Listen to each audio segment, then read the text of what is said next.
First of all, good morning, good afternoon, and good evening, I guess, for the different participants. My name is Manuel Ruiz, and I will be your host, moderator, and panelist during this webinar. I'm a lawyer, and I work with the Peruvian Society for Environmental Law, and also do some private consulting.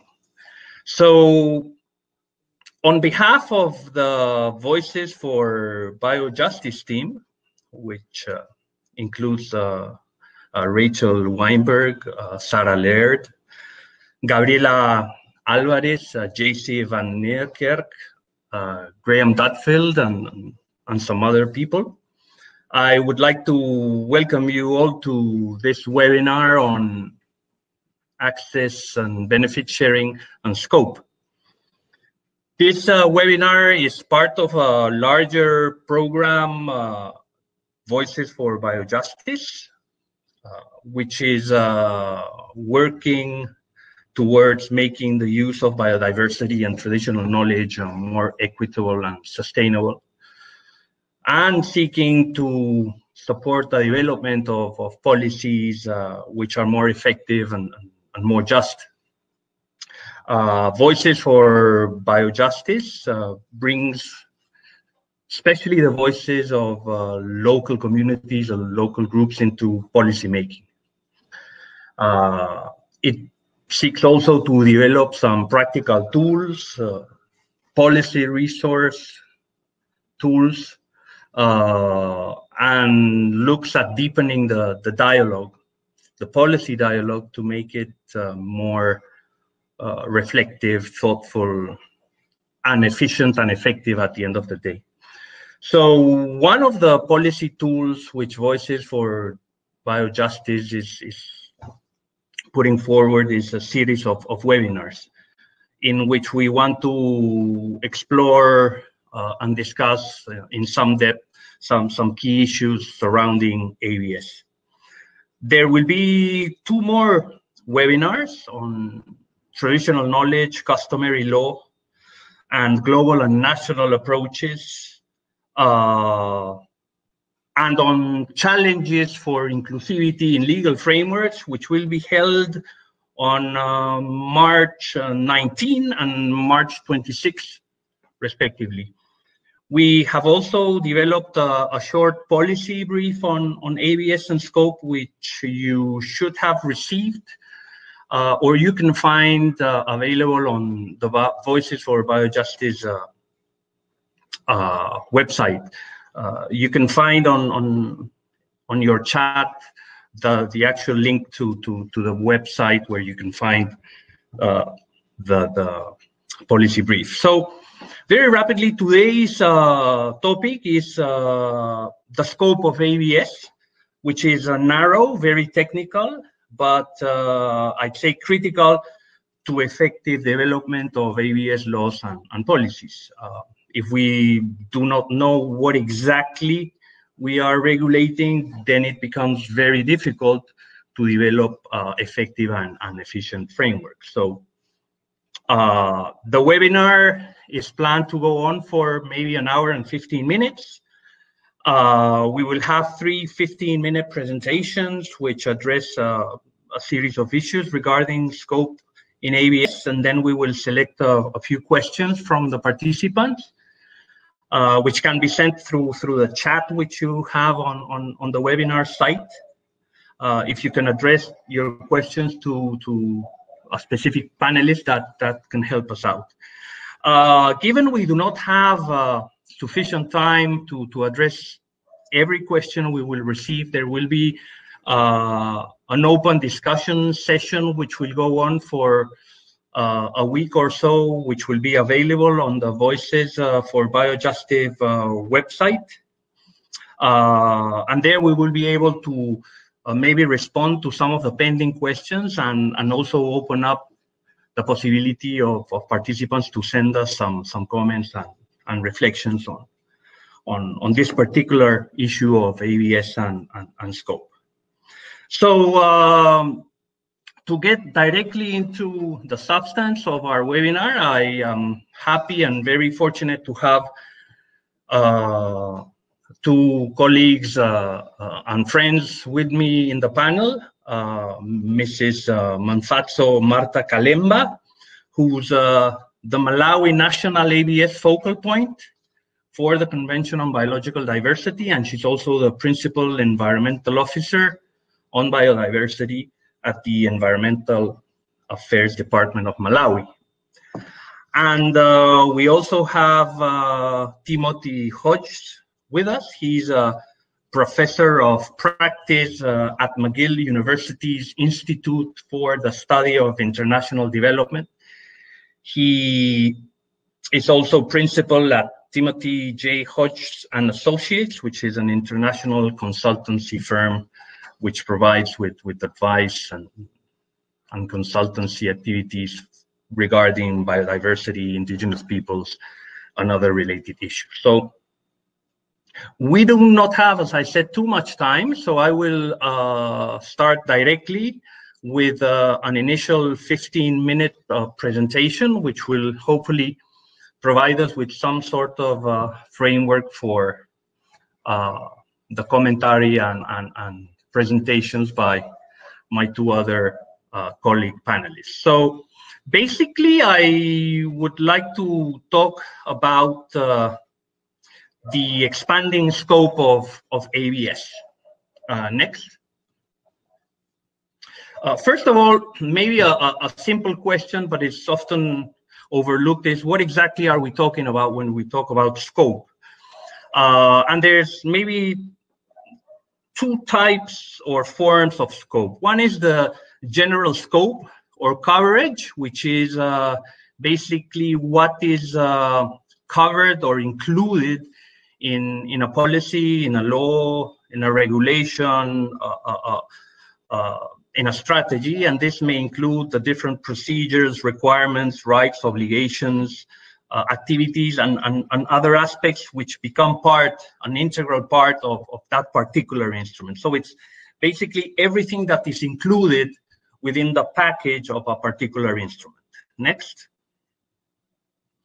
But then there's also the material scope, which becomes quite interesting and is central to this particular discussion. And this is the specific subject matter which is addressed by a policy, a law, or a regulation. And as you can see on the slide, over time, access and benefit sharing instruments of all types and at different levels, whether international, regional, or national, have addressed a number of aspects which have become, in practice, the subject matter of those particular instruments. So they address subject matter which goes from biotrade related aspects to genetic resources per se,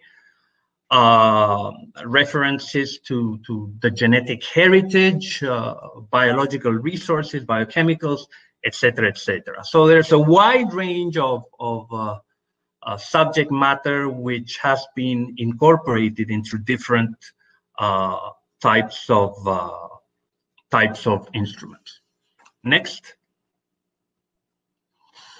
And the actual scope of ABS has been expanding over time since the early 1990s, when, of course, the convention was adopted and initial ABS frameworks were approved in the Andean community and the Philippines as milestones for ABS laws. The scope, again, has been expanding to include from genetic resources to derivatives or derived products. Traditional knowledge has also become part of almost all ABS instruments and tools. Biological resources have also become part of what is addressed as subject matter in specific ABS laws. And maybe more recently, although it's not a recent concern in some quarters, is the informational dimension of genetic resources, which goes by the current placeholder concept of the digital sequence information, which is at present being discussed in various forums. Next, please. So here are some examples of how scope is being addressed in international agreements, and I won't go into the details of each and every one, but there you have an idea of the type of concepts and subject matter which is reflected in these different international instruments.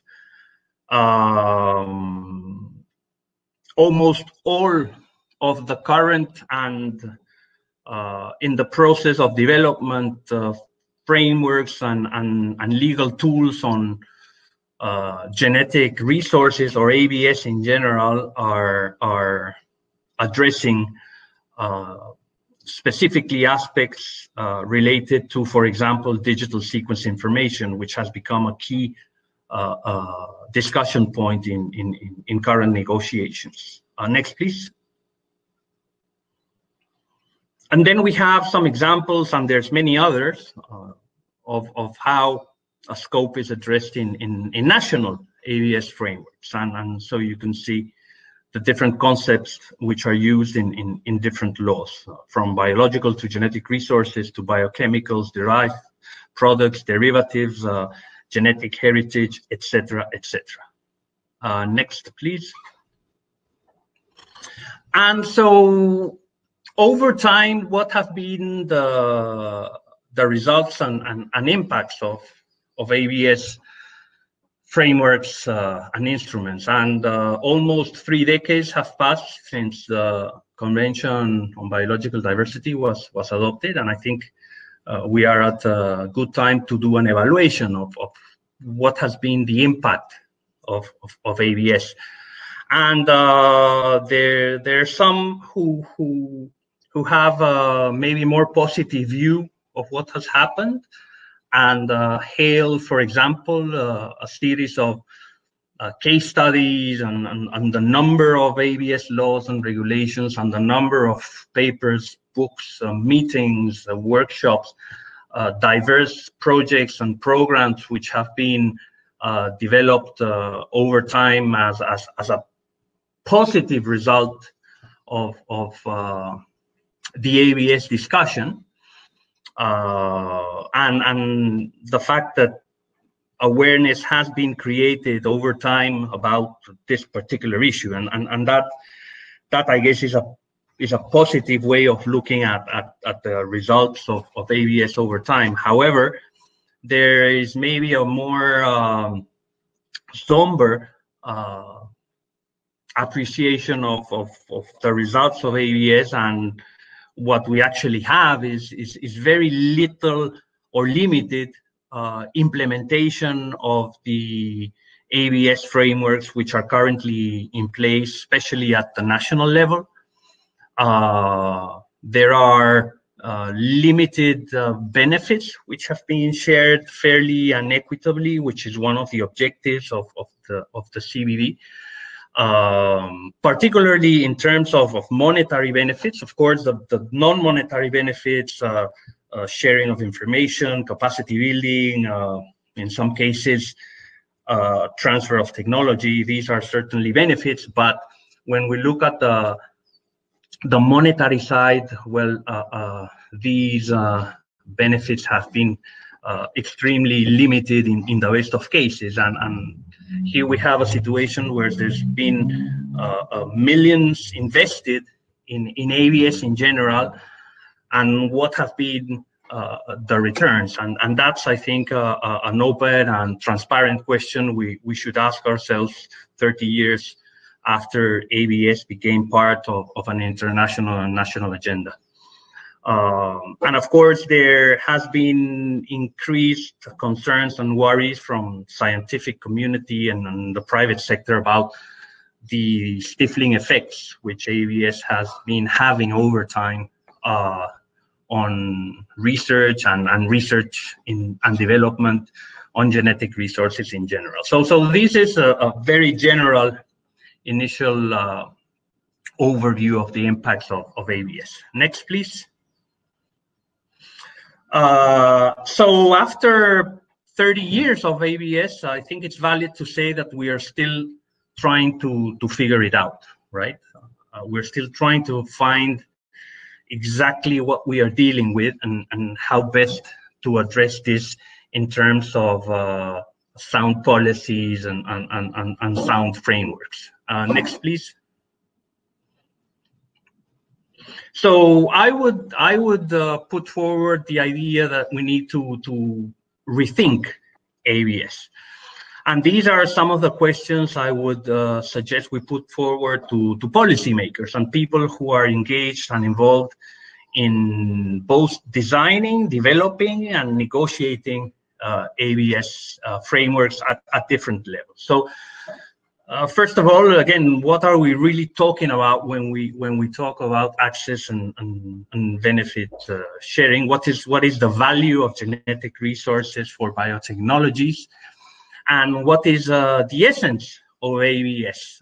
So what is it, the exact and clear material scope where the value lies?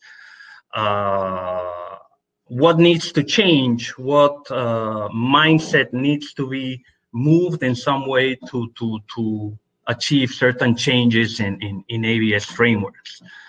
And most importantly, I would say, how are current ABS principles responding efficiently and enabling equity and fairness in benefit sharing? I think these are questions which we should validly ask ourselves when we start our process of developing new ABS frameworks. So, and to finish off, and I think I am within my 15 minutes, I have a last slide just to try and be a bit provocative in terms of some initial thoughts.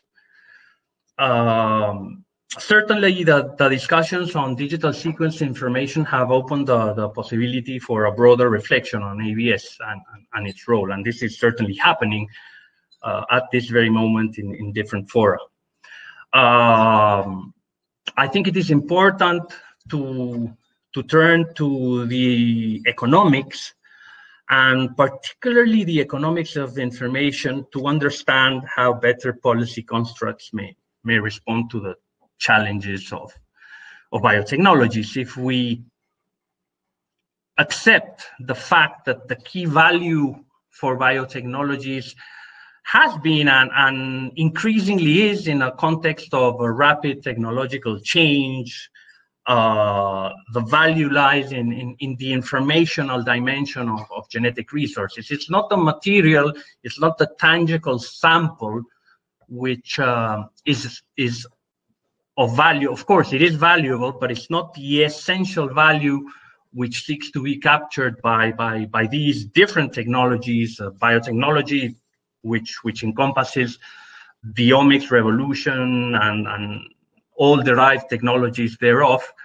But if the essence of those technologies and the use of genetic resources is information, it's quite striking to see that over time, the look into how the economics of information can help us to understand the way in which information can actually be regulated or subjected to a policy discussion is quite surprising. There's been very limited, if any, except for a few colleagues and academics who have been trying to push for the use of this proven tool of the economics of information to understand ABS and genetic resources in particular is absolutely critical. So I think we also need to visit the past. In the 90s and early 2000s, there were certain scholars who had identified where the true value of genetic resources lies, and that's the informational dimension, which is of critical importance to research and development. So although the discussion is relatively new in terms of its intensity, there has been considerable analysis undertaken on how information, economics, and policy interact. We should be brought to the table, is my suggestion. And finally, this analysis will hopefully lead us to narrow the scope of ABS to basically improve implementation possibilities, and especially ensure that equity and fairness as two key dimensions in the objective of the CBD are finally met. And with that, I will finish my intervention. Today, I will present on the scope of ABS using the case and the experience we've had in Malawi in implementing access and benefit sharing after we ratified the Nagoya Protocol. My name is Mphatso Kalemba, and I'm the ABS focal point for Malawi. In Malawi, access and benefit sharing is regulated under two regimes. The first is we use our national legislation, our Environmental Management Act, which has a provision for access and benefit sharing in terms of how we should access, share the benefits, and even issue import and export permits with regards to genetic resources. The other regime is we use contract law, where we enter into contract between the user and the provider, and the terms and conditions of how access as well as benefit sharing is going to be realized is determined by the provisions of the contract. Access and benefit sharing is being used as a tool for development, sustainable use, as well as capacity building, because we've seen its potential in ensuring that these are achieved in Malawi.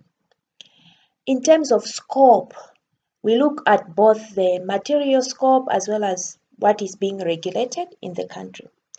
So all physical biological resources fall under ABS based on the type of utilization. Information such as DSI and other genetic information also falls under ABS.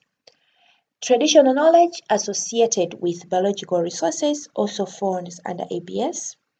And the type of utilization that we are looking at is research and development as well as biotrade. Now, I know that the issue of scope keeps evolving because technology keeps changing. The type of requests that we get are always different. So in our national law, we have outlined what falls under the scope of ABS, but it also takes into account any developments that could happen that we should consider. And also individual contracts, the ones that I have already mentioned, they also help to clarify the issue of scope on case-by-case basis. So most of the issues that we try to address through our legislation as well as through the contracts is how do we address information and traditional knowledge? How do we regulate it and how do we value it? We have to define that either in our legislation as well as in the contracts where possible. There are issues of the uncertainty of the outcomes of research. How far along the value chain should we go, and what kind of results would trigger the type of benefits that we require? Those things need to be addressed. Most of the times, the response time is slow as we try to clarify the scope because every application is different. So we handle each application case by case. We can have a contract law, which is a model law or a model contract, but we still handle these issues case by case. Also, the issues that should be addressed is how do we fit traditional knowledge into IPR regimes? We've seen that there is a difficulty sometimes because traditional knowledge issues do not always fit into the IPR regimes. And also, there is a lot of fear that the scope, if we don't address the scope issues, then they would affect commercial and research interests. So that's why we use the contract. So the issue of scope, the lack of or the clarification of scope, how does it impact on the effectiveness of implementation? Our biggest argument has been that new issues and new technologies are always coming up, and they are going to have an effect on the regulation of access and will raise new questions on the need for equitable benefit sharing. So when we look at biotrade, we have to look at it in light of what is its relationship with research and development based on that case. And when we look at research and development, how does it influence access and benefit sharing as we address? When we look at technology, how does that technology influence how our contract is being developed? So the issue of how this scope would impact effectiveness of implementation is always looked at case by case. We are learning new things each and every day, and we also need to adapt to those changes. So if I do a case today, and I get a different one tomorrow, I'll deal with that different one based on that case. So we deal with them on case by case mostly, based on the type of technology, based on the type by trade, and based on the type of research and development. There have been a number of examples in Malawi where we have regulated various aspects. Like I've already said, we regulate information, we regulate biotrade, we regulate research and development. So I'll give an example for each. We have a biotrade for Kombe and Colombo roots. These are genetic materials that our communities have been selling over the years, but we decided to include them in ABS and see if there can be other benefits in terms of capacity, in terms of royalties, or in terms of anything for the community, just to ensure that they have this incentive for sustainably utilizing the resource. And we've seen that the application of access and benefit sharing on these genetic materials, their access, export, as well as trade, has raised the awareness of the communities on the value of those biological resources, as well as given them an incentive for conservation. So we've had that case of biotrade. In terms of DSI, digital sequence information, we are currently working on a case where one of the users is interested to sequence the fish in Malawi, and we just have to deal with the information there. So we've had applications that are specifically looking for sequencing the genetic materials and not interested in the actual physical resource, but the information that is going to be generated. So questions that arise there are, what is the benefit for Malawi? How are we going to ensure that there is ownership on the sequence information? What agreements can we come up with that serve the interests of the user as well as the provider for Malawi? In terms of research and development, we are working with pathogens to do with malaria pathogens, and we have applied the national legislation. We have clarified the material that is being regulated. In the case of pathogens, there is human blood involved, but there is also the parasite, which is not human parasite involved. So we have clarified what exactly we are regulating, and then we are using ABS as an effective tool for ensuring that the health sector benefits from its participation in the globally significant research. So we want to ensure that capacity is being built, benefits are being transferred, information is being shared or co-owned as necessary, so that our health sector also benefits from that research. Now, do we think issues of scope have changed since CCBT entered into force? My answer is scope has not changed much. However, because the protocol is being implemented now, as the protocol unfolds, there are new things that we are discovering, there are new questions that are rising up that affect the effectiveness of the implementation. So we are answering this question and we are learning new things. These things may have more clarification on what the scope would be, or would broaden what the scope is, but it does not mean that the scope has changed. The scope remains biological resources, the scope remains utilization of biological resources, the scope remains genetic resources. It's how we implement that unfolds or that expands on what the scope is. And also technology has advanced and raised the need to clarify the scope. Maybe 10 years from now, we'll also have new technologies coming up and we'll need to revise the scope and see what fits better to make the protocol. So in my thinking and in our thinking as Malawi, I would say that Nagoya Protocol did not confuse the issue of scope. It gave us a starting point to ensure that genetic resources and their utilization are providing the necessary benefits. It gave us direction. Our national laws, we expand on that. Our systems that are in place, we expand on that. The contracts that we develop, we expand on that. The Nagoya Protocol did not confuse the issue. It gave us direction. You know that when we are developing these protocols, they are about consensus.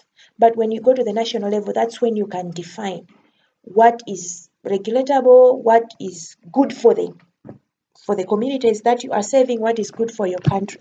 So I think countries are doing that. In Malawi, we are doing that. We are defining what fits best with our national context. I would think that the laws should be technology neutral.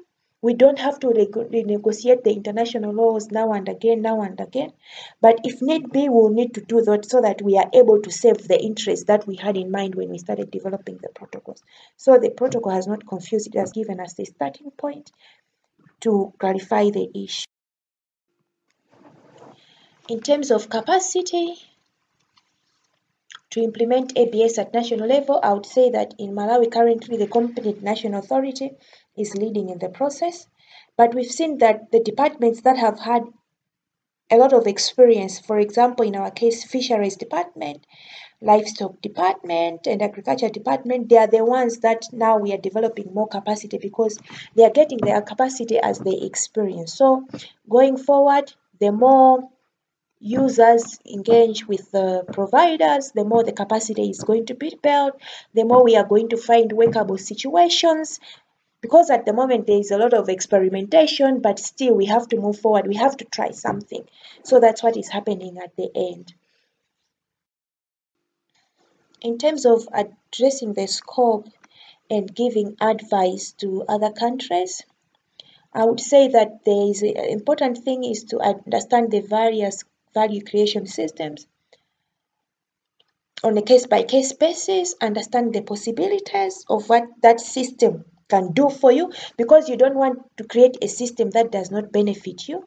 So you need to understand, this system, is the contract going to bring me maximum outputs, or is an agreement a simple agreement, or should I just have a standard form? For us, we've seen that having the contract really works. We need to take stock of existing regulatory processes and see how ABS can fit into them. In Malawi, we haven't tried to change or to create new laws. We have worked with what is already existing and then just amended it to fit ABS into that system. We need to understand the technological and development needs of the country and see how benefit sharing can contribute. For example, we know we have health sector plan and we know we have health research plan. How can we fit ABS, or how can we use ABS to build the necessary capacity or the necessary infrastructure to assist us in that sector? So I think when addressing issues of ABS, we need to look forward and see what kind of benefits we want to get as a country. And we need to understand the opportunities and challenges that are provided by our regulations. Most of the regulations, they have limitations, or they cannot clarify everything as needed. So we need to find flexible ways of clarifying this. Like I already said, in Malawi, we have mostly focused on the use of contracts and utilize available tools. For us, we have used the contract tool that was developed by the ABS initiative, which guides countries in how do you develop workable contracts on ABS, what are some of the things you should consider, and so forth. So we are utilizing the tools that are available. IUCN have also developed a number of tools that guide countries. develop workable contracts. So, in a nutshell, I would say that as we go ahead, as technology advances, as we get new questions, get new cases, I think the issue of scope is going to come up in a lot of cases. But the most important thing is to look at the issues case by case for now and see what is workable, see what is beneficial for both the user and the provider, and find a way to move forward. We need to start at something. And I think in Malawi, we have started at something and we are learning our lessons and we are moving forward with ABS because we've seen its contribution for development, for capacity building, as well as an incentive for sustainable use for the communities. Thank you so much. And so welcome, team, and thanks. Thank you very much, Manolo. Can you hear me?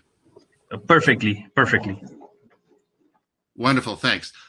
You've given me 15 minutes, and I will undertake to do it in less than 15 minutes. But please don't hesitate to slow me down if I speak too quickly. I've been accused of that in the past, which I think is very unfair. Good afternoon, good morning, and good evening, everyone. It's a pleasure to be here at this Voices for Biojustice webinar. I think it's the first one, and I'm very excited to be part of the inaugural part of the series with such distinguished fellow speakers. Next slide, please. Thank you. So I've been asked to provide you with some reflection on key issues on ABS over time.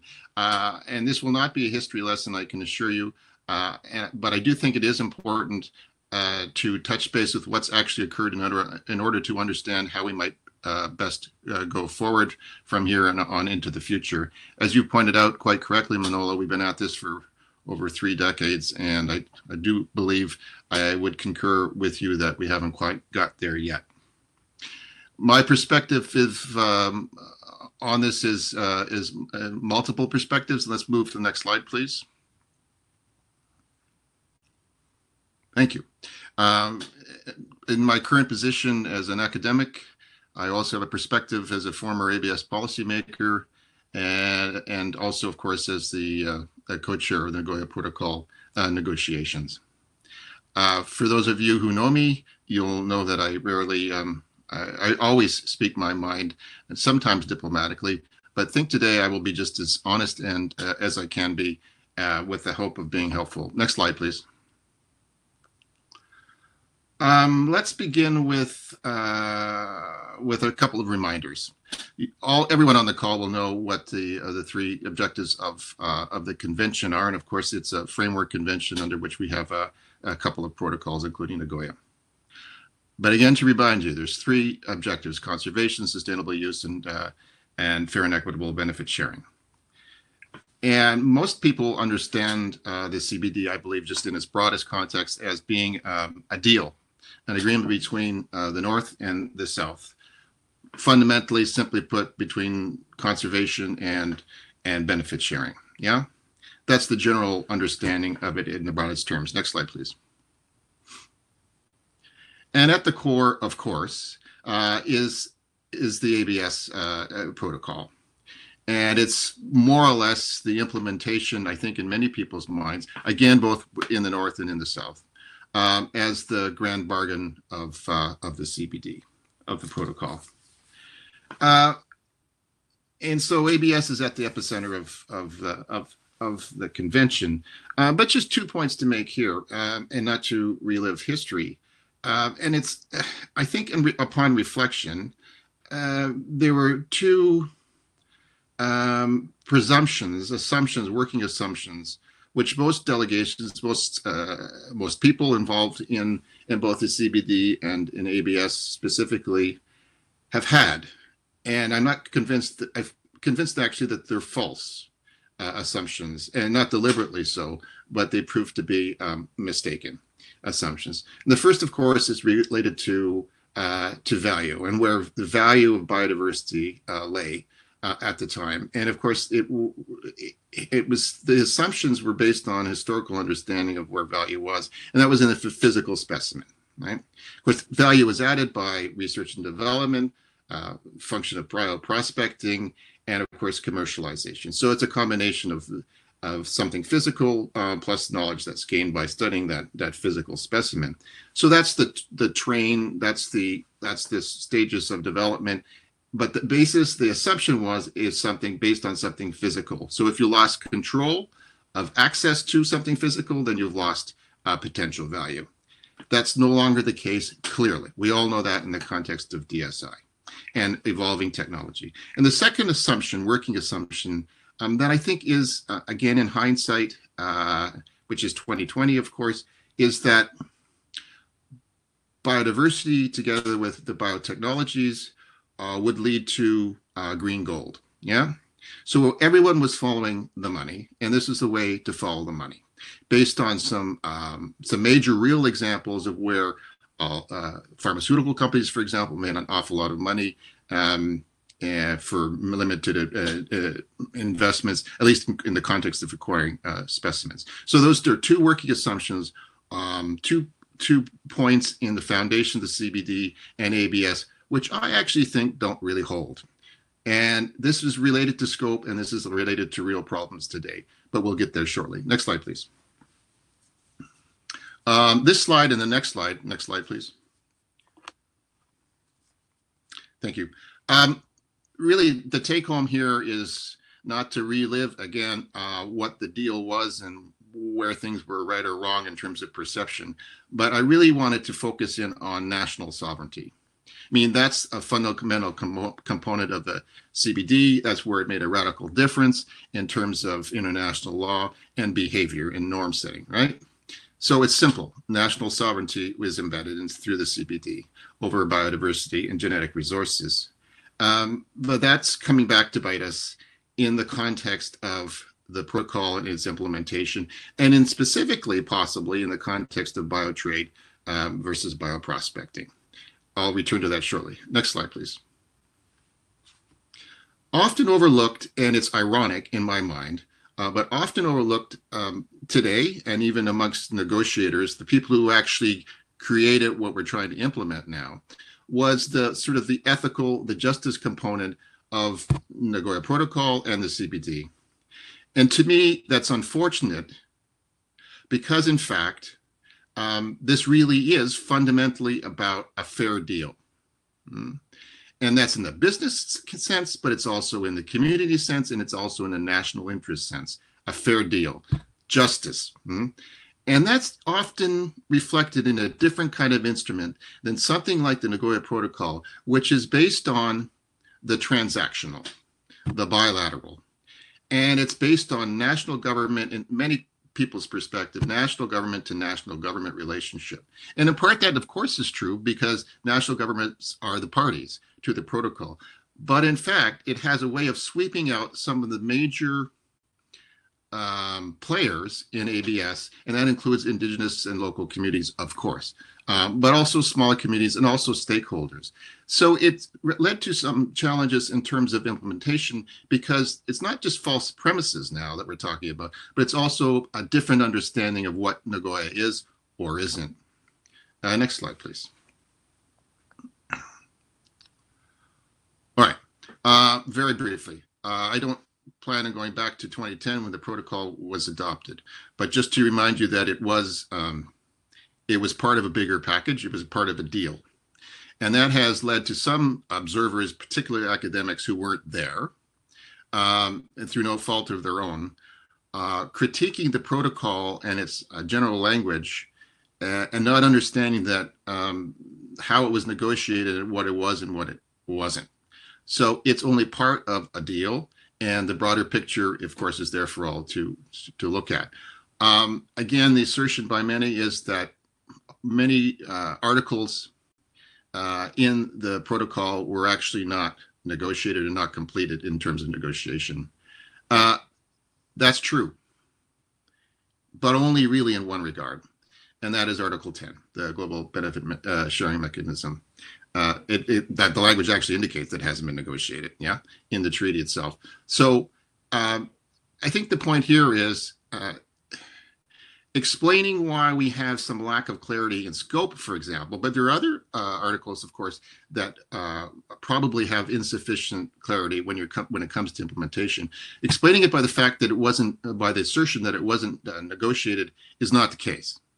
It was negotiated. It went as far as parties wanted it to go to in terms of specificity. So this is deliberately generalized language, right? Or compromise language. So it's not perfect in any regard. I'm not here defending the protocol. I'm simply explaining. Next slide, please. Can we go to the next slide?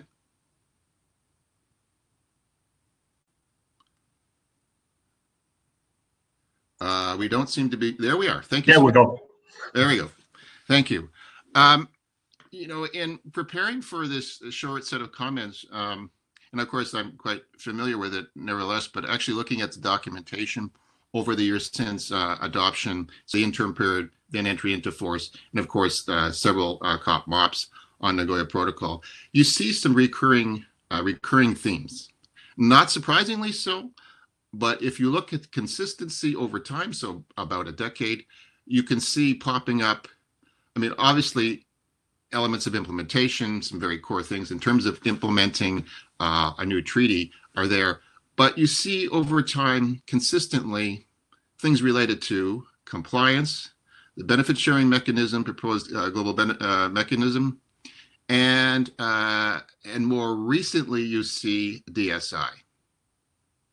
So what does that tell us? Well, it tells you that some things change and some things don't. So the question I have for everyone, and it's not academic, this is not an intellectual exercise. There's a point to asking the question, why do we have recurring questions? And there's a number of answers to that, which actually are relevant to implementing ABS on the ground in countries and in communities included. The fact is, I think, in part, we can explain why we do have recurring themes is because they're a reflection of a lack of resolution in the treaty itself. So these are issues that were not sufficiently, they were negotiated with the exception of Article 10, not sufficiently understood and as a result of that resolved. So now we're in the situation over a decade, really, we're continually having debates and related debates.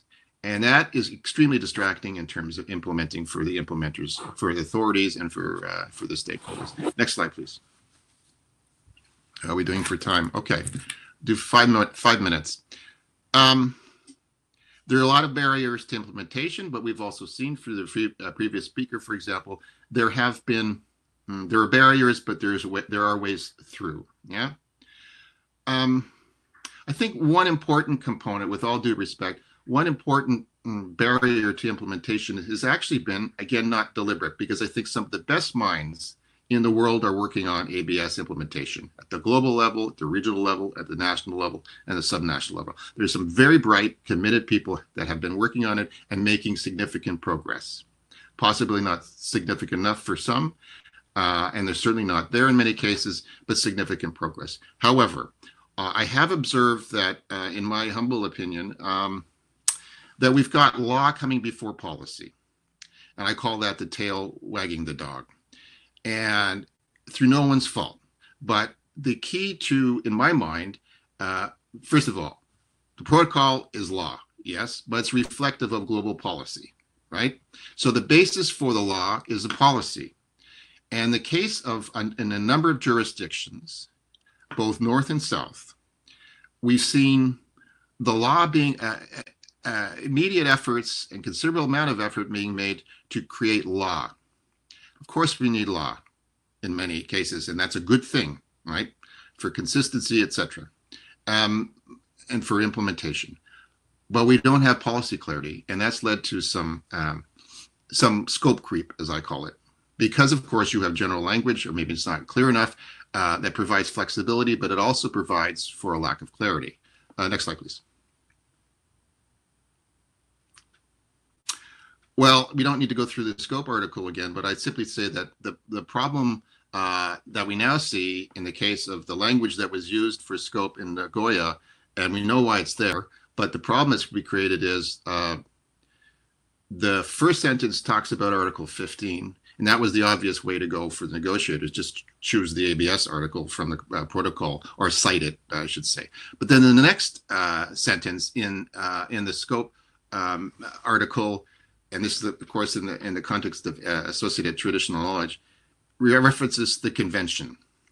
So you have two touchstones, and when countries come to implement, they either use one or the other, or they use both. So again, you have an emerging a broadening of the application of scope when it comes to your jurisdiction. Next slide. This is the good, the bad, and the ugly slide. In the context of scope specifically. So what is good about the scope article and the way it's being implemented? Well, first of all, we have a scope article with all its flaws, but we have one, and as a result, we actually have a protocol. There would be no protocol without the language that's there, I can assure you. And with the adoption of the protocol, money has flowed, investments have been made in implementation, and a lot of energy has gone into it. And so we've had action. Things are actually happening. Maybe not sufficiently, but things are happening. We've just seen some examples. Some concrete examples cannot be refuted. Things are happening. In part as a result of flexibility that's provided and that was demanded by negotiators of the protocol for domestic, for national implementation. So there's lots of flexibility, but of course that's two sides of a coin. That's proved to be difficult for some as well. With the flexibility, we have an opportunity for evolving. Not changing the treaty necessarily, because that's unlikely. And would you really want to open it up again, would be my question. And I would urge you one not to, because it would unravel. But with those flexibilities, there's a possibility to evolve with new understanding, new technology in the domestic context and actually in the international. As long as you don't change the law, as long as you're consistent what's there, there's flexibility. And I think, again, in terms of what's good is the indigenous related, the rights related, the TK related provisions of the protocol. They really are extremely progressive. The bad, okay, lack of legal certainty to some extent because of differences in implementation. I think that's going to lead to some interjurisdictional complexities and confusions once implementation goes further. And of course, there's possibility of compliance issues, in particular possibly related to biotrade versus bioprospecting. And of course, all of this has led to speculation about whether or not the treaty's working or not. And that's, of course, one of the points we need to address later. Next slide, please. 30 seconds on this. I'm not as familiar as some who may actually be on this call with the recent conclusion of the Rooibos benefit sharing agreement in South Africa, but I am aware that it's been lauded. It's been provided as an example of success when it comes to indigenous communities and in terms of royalties, in terms of benefit sharing. Next slide, please. The problem is, and it's not really a problem except for those studying it, in that case it's a problem, it's not necessarily ABS. But it borrows from the energy that was derived from concluding the Nagoya Protocol, from the South African government implementing the protocol, and actually broadening through legislation, of course, its understanding of what we're talking about in terms of ABS. So broadened out. So you have a broader scope in that particular legislation, and that's not unusual, and that's probably a trend. There's a trend in that direction. So I think the Rooibos case study is a very important one to learn from, but it's not necessarily one that can be replicated fully, and might be not one that you would want to, but I think it does bear studying and understanding, because in part, for sure, it is a success story so far. Next slide, please. All right, almost done. Now, why would I be talking about the next meeting of the Conference of the Parties of the CBD when we were actually talking about the scope of the Nagoya Protocol? Well, simply because, and it may be an emerging tsunami, I'm not sure, But we have a meeting coming up of the Conference of the Parties, as you know, meant to be in China this fall. It's currently still on, fortunately. And some of the key issues actually relate to Nagoya and to the scope of Nagoya in a broadest sense, DSI and the multilateral benefit sharing mechanism. Of course, also captured in this potential deal is really the question, what next in terms of post-2020 global biodiversity framework.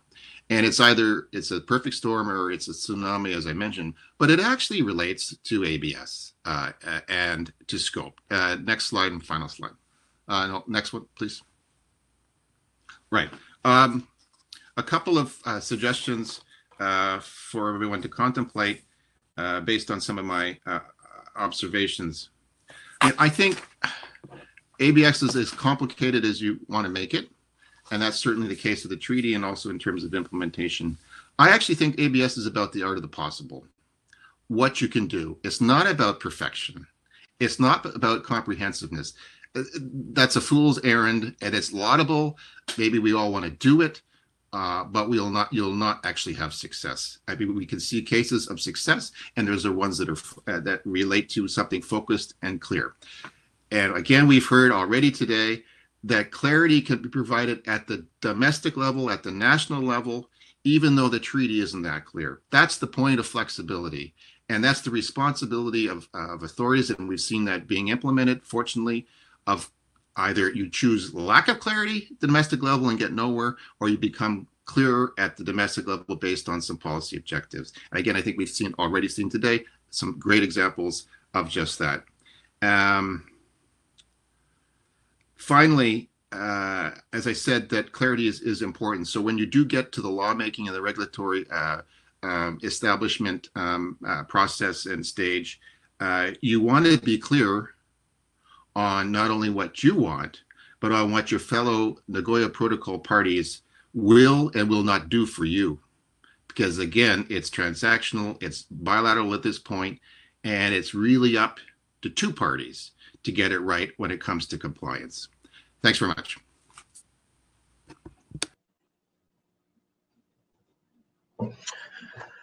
Thank you very much, team, for your presentation and for sticking to the 15 minutes.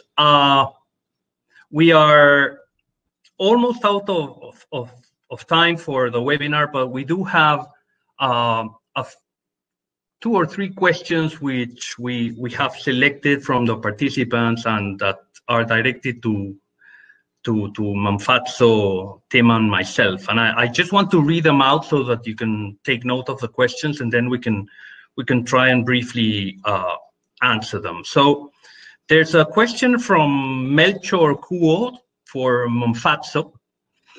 And the question is, how is research and development defined in Malawi? And when would benefit sharing obligations be triggered, i.e. at the time of commercialization or already during access? That's the question for Manfazzo.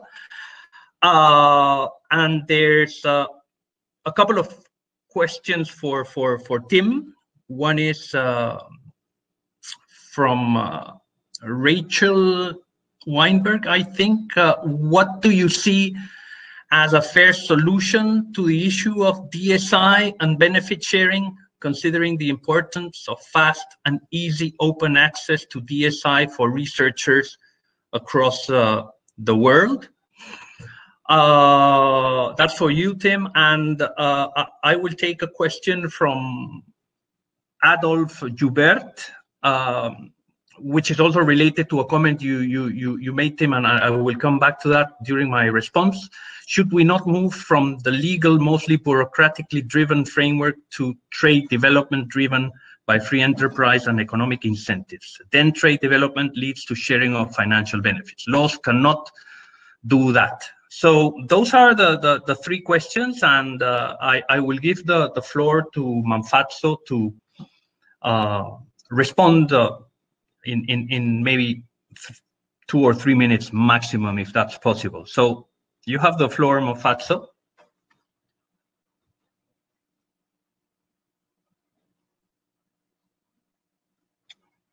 I think we lost Fatso. Are you there? If not, Tim, if you can take your question and then we'll come back to Manfazzo, see if we can connect her again. Is that okay? Yes, it is. Can you hear me? Yes, perfectly. Thank you. Well, thank you, Rachel. And that's probably what I would describe as the million-dollar question. And it's, well, of course, it's a crucial one. So I'm not meaning to be flippant on it. As you know, a good number of experts, scientific and otherwise, have been involved already on DSI in the last few years, and because, of course, it is a real issue. I can completely concede that, and it's not trivial, and it's not unimportant to everyone, really. But my concern is, so the short answer is I don't have the answer yet. And I've been reflecting on it, and I'm also being very careful because I've been advising a few people on this from a strategic standpoint. But I can tell you that the answer does not lie in what's been, with all due respect, what's been discussed by the experts on DSI. And I think it's Paul Oldham, who you may know, and many on the call may know, who's yet another bright light on things related to ABS over time. I think, to paraphrase him, I think he's volunteered in his latest paper, and I think he's right, that while we have technical experts working on a technical issue, the answer will lie actually with the policymakers and with more on the political side. So it's a technical issue, it's a mechanical issue, it's an issue about a lot of money and a lot of potential, but actually the answer to your question really lies either with the industry and its influence and research community, private and public, relates to how they input into their governments where the decisions are actually made on positions. And I'm not privy to those in most cases at the moment, but I am really curious to know what the research community is actually advising their governments, regardless of what side you're on this one. And I think there are many sides to it. We don't know what they're advising. In other words, in terms of a way out to benefit both the research community, national governments, and other communities.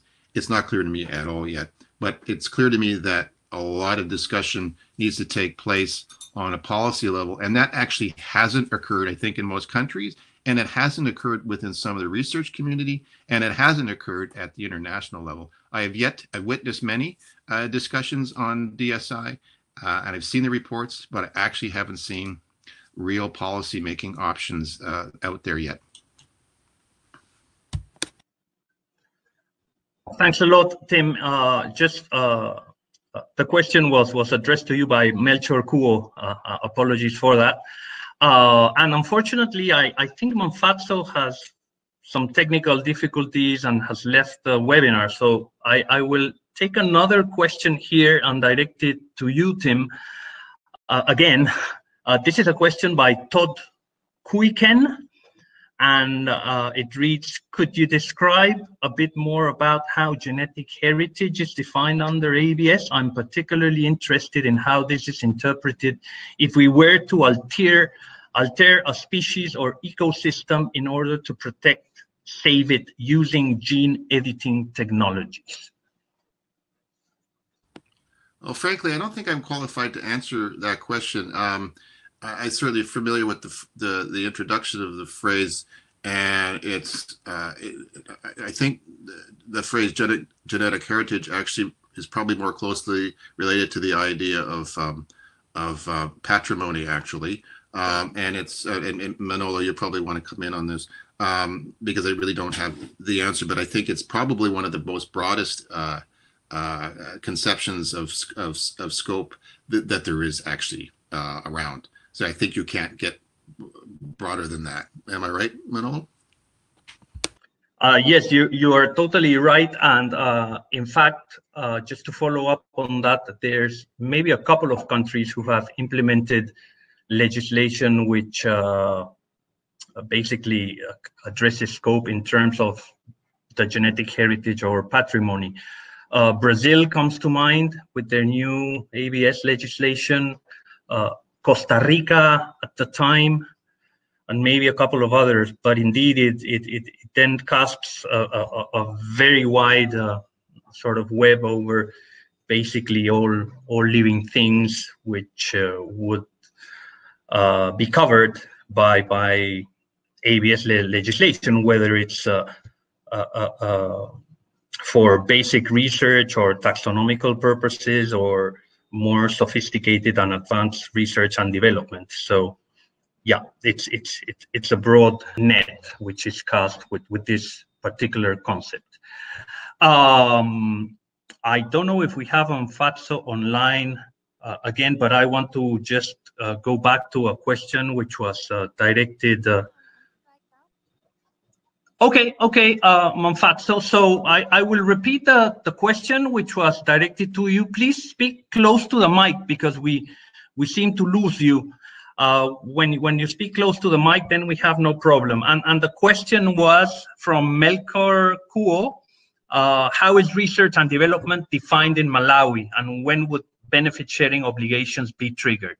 At commercialization or already during access? That would be the question for you, Manfatso. All right, okay, thank you. Like I said in my presentation, we usually start our regression at access point, because most of the times at access point, that's where we define the type of utilization the access is meant for. So if a researcher comes into the country, they want to access a biological resource, we sit down with them and find out what is the utilization of the genetic resource for. And from there, we define the steps or the actual products that can be developed in the phase of research and development. The other thing we have tried to avoid as much as possible in our contracts is to not limit ourselves to the definition of terms, because I've seen that there is a lot of misunderstandings already, even at the international level, in what maybe a genetic resource means or does not mean. So we have focused much of our attention in looking at the actual utilization and what can come out of that utilization, and then look at the benefits, because most of the times the communities don't even understand some of the definitions that we are trying to give. So we have focused on, like the previous presenter made, to look at what is workable so that we can proceed in terms of implementation. So it's always at access point where we define the actual utilization that is going to be happening, what are the aspects of maybe products, information that can come out, what kind of capacity can our communities or researchers benefit from the actual utilization that is going to happen. So I would say at access point, that's where we define most of the things that can happen in a contract. But we haven't limited ourselves to definitions and terms, because it makes moving on very difficult when we start focusing our attention on definitions. Thank you very much, Manfatso. And now I will address the question by Adolf Joubert, which also takes me a little bit back to Tim's comment on, I think it was the dog wagging the tail. Was that the reference? The question by Adolf is again, should we not move from a legal, mostly bureaucratically driven framework to, I would say, a more economic incentive-based framework? And I would have to agree 100% with that comment. And in fact, I would add to Tim's comment on the dog wagging the tail, this idea that many countries have jumped into the development of law directly without really creating the policy which drives that which drives law forward. I would say that there's even an additional step back we should take, and it's not only policy which should inform the law, although sometimes the law precedes the policy, of course, but just as we talk about the fact that we need science to drive and at the foundation and be the foundation for appropriate policies and laws. I think there's a discipline which is missing and surprisingly missing in this discussion. And we're talking about DSI, for example, and I have not really seen in-depth analysis of the economics on how economic tools applied to information as subject matter can help us develop reasonable and incentive-based policies and legal frameworks. And more specifically, it's just quite, I just want to use this concept, mind-boggling, that the discipline of the economics of information, which has been subject to testing and analysis for decades now, and Nobel Prizes have been awarded for research on economics of information, which specifically addresses information as a thing which needs to be analyzed, has not been incorporated into the analysis of ABS and to the analysis of the discussion of digital sequence information in particular. I think there's many lessons we may be able to learn from how this discipline enables us to understand how information works and whether or not and how it could be regulated or not. And so that brings me back to the question that we need to look at incentives and pay a bit more of attention to the economic dimension of the discussion to enable us to produce, as Tim suggests, appropriate policy, which then informs, of course, appropriate laws and regulations. So that would be the comment I wanted to make. And unfortunately, we are up in terms of time. I want to thank the panelists, Tim, Mafazzo, and also the participants to this webinar. I do appreciate the participation and to the panelists sticking to the time constraints we have had. As I said there initially, there's a couple of more webinars coming up over the next couple of weeks, which you may also want to participate in. And on the website of the Voices for Biojustice project, there will be, again, a time over the next week or 10 days to send further questions and comments and ideas, which we will look and respond to, given that the time constraints we have with a webinar of this type. So with this, I want to thank Gabriela Alvarez, who set the webinar up. I think it worked very well. And again, thank you, Tim, Mafazzo, participants, and hope to see you again in the future. So bye-bye. Bye, thank you. Thank you. Bye-bye.